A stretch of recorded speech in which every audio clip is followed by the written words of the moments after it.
l'un des tout meilleurs joueurs de Première Ligue et même d'Europe. En tout cas, c'est une vraie option et plus qu'intéressante là qu'on va apprécier et qui servira sans doute à un moment donné durant ce mondial à venir. Vitinha indéboulonnable à ce poste. Voilà, attention, faut pas s'énerver, c'est un match amical, attention à pas risquer des choses qui peuvent impacter le mondial parce que c'est possible derrière. Allez, ouais, bah voilà, attention. Qu'est-ce que je venais de dire?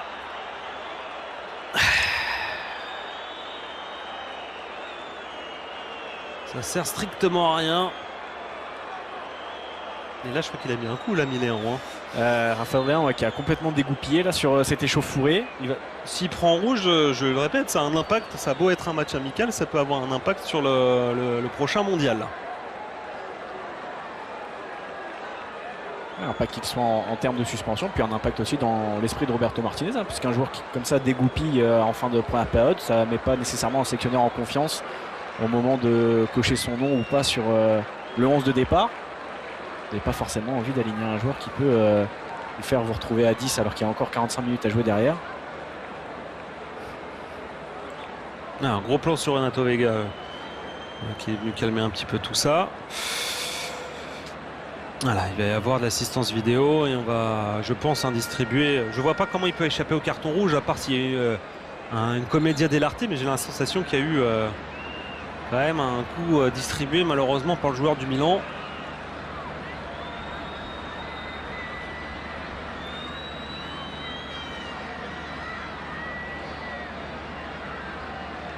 Ouais, les bas de rouge, voilà.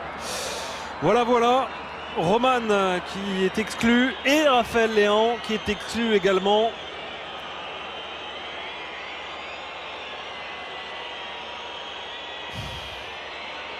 Alors là, voilà, pour ce geste-là, d'abord, effectivement, alors c'est pas Roman qui le prend.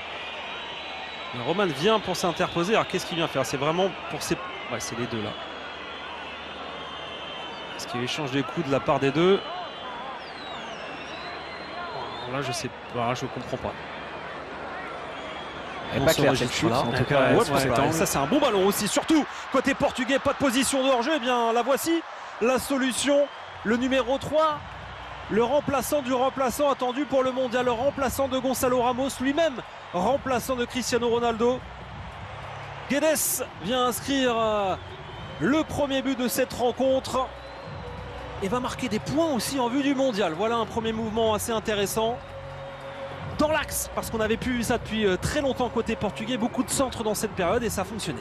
On déplorait un usage un petit peu trop abusif des côtés en première période, Luigi, de la part des joueurs portugais. Cette fois-ci, vous l'avez souligné, on passe par le milieu avec cet excellent ballon et surtout cet excellent appel de Gonçalo Guedes, parfaitement dans le timing. La mauvaise couverture quand même à signaler, je crois que c'était Suazo sur le côté gauche, c'est lui qui le laisse en jeu. Mais derrière Gonçalo Guedes, clinique face au gardien. Vous l'avez noté, Luigi. Extérieur du pied, enfin extérieur du pied. Triverde Gonçalo Guedes. Et puis Cristiano Ronaldo qui est sorti à la mi-temps. On a vu en jambe. Allez, ça c'est bien ça. Ça c'est très bien même. Ça c'est signé Bruno Fernandes dans une position idéale. Il n'a pas eu l'occasion aujourd'hui de pouvoir s'illustrer dans ce registre-là. Les tentatives lointaines, c'est fait. Et de quelle manière? 2-0 pour celui qui a récupéré le brassard de capitaine en plus de ça.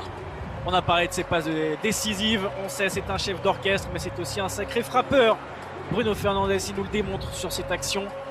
Superbe but de la part du numéro 8 portugais. C'est lui qui est à la récupération d'abord d'ailleurs de ce ballon pour aller chercher Gonçalo Guedes. Fixation, un relais de Chico Conceição et là, première attention. Il ne laisse aucune chance à Vigo, qui a été assez remarquable depuis le début de la rencontre. Et là, il ne peut rien faire sur ce ballon. À noter la très bonne temporisation aussi de Gonçalo Guedes. Il a patienté, il a attendu du soutien.